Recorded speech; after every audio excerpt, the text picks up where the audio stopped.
আরসালনাকা ইল্লা রাহমাতাল লিল আলামিন। কেমন হৃদয়ওয়ালা নবী আমার। আল্লাহ বলেন, হে পয়গম্বর, জগৎ সমূহের জন্য আপনাকে রহমত করে পাঠাইলাম। কেউ কেউ তরজমা করেন উভয় জগতের জন্য নবী রহমত। আমি তরজমা করেছি জগৎ সমূহের জন্য নবী রহমত। উভয় জগৎ মানে দুনিয়ার জগৎ, পরকাল জগৎ। আসলে জগতেই দুইটা না, জগৎ আরো বেশি। রুহের একটা জগৎ আলাদা, মায়ের গর্ভের জগৎ আলাদা, দুনিয়া নামক জগৎ আলাদা। মরণের পরে আর একটা জগৎ হবে, এটা হলো আলমে বরজখ, কবর জগৎ। হাসরের ময়দানের একটা জগৎ, ওখান থেকে আলাদা হয়ে আর এক জগতে ঢুকবে, জান্নাতের এক জগৎ, জাহান্নামের আর এক জগৎ। আল্লাহ বলেন, হে নবী, সব জগতের জন্য আমি আপনাকে বানাইলাম রহমতের নবী। আপনি হলেন জগৎ সমূহের জন্য রহমত, আর আমি আল্লাহ হলাম জগৎ সমূহের জন্য রব। আমি হলাম রব্বুল আলামিন, আপনাকে বানাইলাম রহমাতুল লিল আলামিন। রুহের জগতের জন্য নবী রহমত। কেমনে আলোচনা উলামাদের মুখে শুনছেন, আমিও করেছি, আজকে নয়। রুহের জগতের জন্য নবী কিভাবে রহমত, মায়ের গর্ভের জগতের জন্য নবী কিভাবে রহমত, দুনিয়ার জগতের জন্য রহমাতুল লিল আলামিন কিভাবে রহমত, কবর জগতের জন্য নবী আলাদা রহমত, হাসরের মাঠের জগতে নবী আলাদা রহমত, জান্নাতের জগতে নবী আলাদা রহমত, জাহান্নামের জগতে নবী আলাদা রহমত। শুনেননি কথাগুলো? পয়গম্বরের সাহাবী,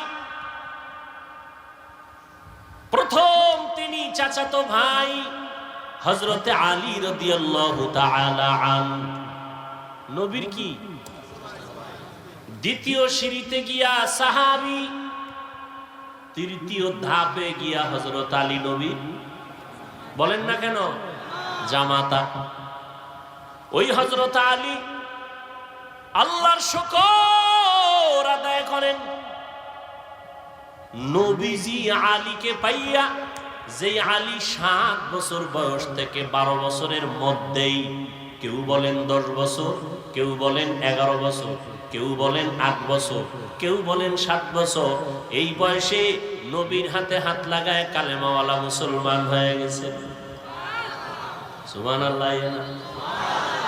হযরত আলী এতটাই আদবওয়ালা সাহাবী, রহমতের নবী বলেন, আনা দারুল হিকমাহ ওয়া আলিয়ুন বাবুহা। আমি মুহাম্মদ হিকমত ও ইলমের ঘর, আর ওই ইলমের ঘরের দরওয়াজা আমার আলী। সুবহানাল্লাহ বলতে সন্দেহ? ইলমেরা ইজাজ করদান বেহিসাব, খলকেরা দাদান জওয়াবে বাসওয়াব। হযরত আলী আল্লাহর শুকর আদায় করেন, যেই নবী আলীকে বলেন, আমি আমার আলী ইলমের ঘরের দরজা। কতটা দাম হযরত আলী। ভাইরা আমার, হযরত আলী রাদিয়াল্লাহু তাআলা আনহু হিজরতের রাতে নবী বিছানায় শোয়া, তারপরে নবী বিদায় হয়ে গেলেন মক্কার জমিন। কেমন মুহাব্বতের নবীর সাহাবী, যে আলীর জবানে এত প্রশংসা, আল্লাহর কাছে শুকর আদায় করে বলেন, আল্লাহ, সম্মানের চেয়ারে বসার জন্য 2 পুঁজির একটা লাগে না হয়, সম্মানের চেয়ার পায় না। চেয়ার পায় কিন্তু কোনটা পায় না? একজনে জোর করে চেয়ার দখল করছে, এটা কি সম্মানের নেই? কি অনেকে জুলুম করেও চেয়ারে বয়, কথা ঠিক না? আর একটা হলো সম্মানের। একজনে জোর করে বইছে ধাক্কা দিয়ে, আমি বসবো, আমার চেয়ার। আর একজনকে আমি বসবো না, বসাবো, এর মাথায় করে এনে বসাই দিছে, কথা ঠিক নেই? কেউ স্বপ্নে দেখছিলেন নি? যারে বয়সে হেও স্বপ্ন দেখেন যে আমারে বাংলাদেশের চেয়ারে বসাইব, কথা ঠিক না? ওয়াজ বুঝেননি, কি বুঝেন?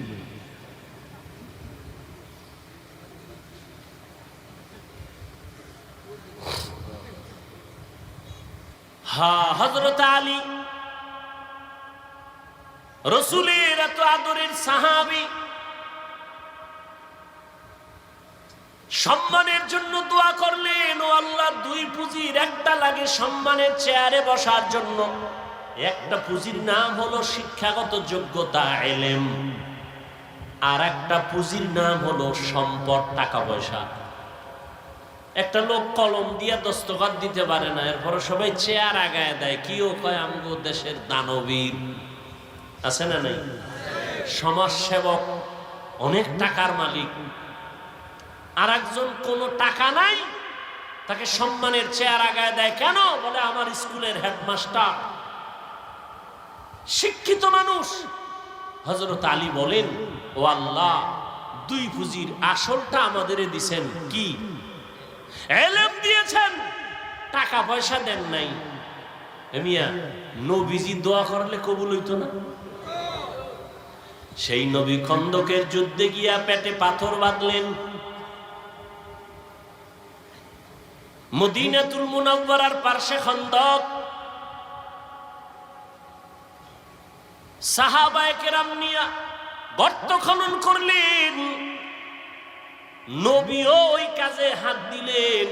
সাহাবায়ে কেরাম কেউ কষ্ট সহ্য করতে না পেরে ছুটি চাইলেন। মিথ্যা অভিযোগ দিয়ে বললেন, বাড়িতে অসুস্থ রোগী আছে, বাড়ি যাব, বাড়ি পাহারা দেওয়ার কেউ নাই, যাব।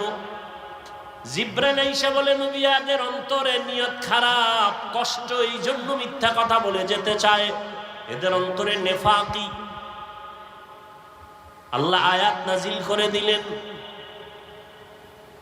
সাহাবায়ে কেরামদের কেউ পেটে পাথর বেঁধে নবীর সামনে আসেন, ইয়া রাসূলুল্লাহ, না খেয়ে কষ্ট করে পেটে পাথর বাঁধছি, একটা ক্ষুধা সহ্য করতে পারি না। মনে মনে ভাবছে নবী মনে হয় আরামে আছে। সবার কথা শুই না নবী কয়, সাহাবায়ে কেরাম, আপনারা পেটে পাথর বাঁধছেন একটা, আমি মুহাম্মদ রহমতের নবী, আমার জামাটা উঠাইয়া আমি দেখাই, দেখেন। রহমতের নবী আমার জামাটা উঠাইয়া দেখাইলেন। সাহাবায়ে কেরাম দেখে আমাদের পেটে পাথর একটা, রহমতের নবীর পেটে পাথর দুইটা। ক্ষুধা, কষ্ট। নবী যদি দোয়া করতেন উহুদ পাহাড় স্বর্ণ হয়ে যাও, কয় না, কষ্টের মধ্যে শান্তি। ভোগ বিলাসের মধ্যে কি নাই? দেখছেননি শান্তি, টের পাননি কি পরিমাণ শান্তি? আল্লাহ, আহ, জুলুমের শাস্তি দুনিয়ায়, কষ্টের জিন্দেগি। নবী আমার 1 বছর না, 2 বছর না, 3 বছরের মতো সময় আমার নবীরে মক্কার বেঈমানেরা গৃহবন্দী করে রাখছে শিয়াবে আবু তালিবের ভেতর। পানি দেয় না, খানা দেয় না। রহমতের নবী আমার গাছের পাতা ছিঁড়ে ছিঁড়ে চাবাইয়া তারপরে পেটের ক্ষুধা নিবারণ কর। না খাইয়া মরিও রে যুবক, প্রয়োজনে না খাইয়া মরিও, কিন্তু হারাম খানা ভেতরে ঢুকাইও না রে বাবা। শান্তি নাই, শরীরে রোগ বেড়ে যাবে, অশান্তি শুরু হয়ে যাবে। হযরত আলী রাদিয়াল্লাহু তাআলা আনহু বলেন,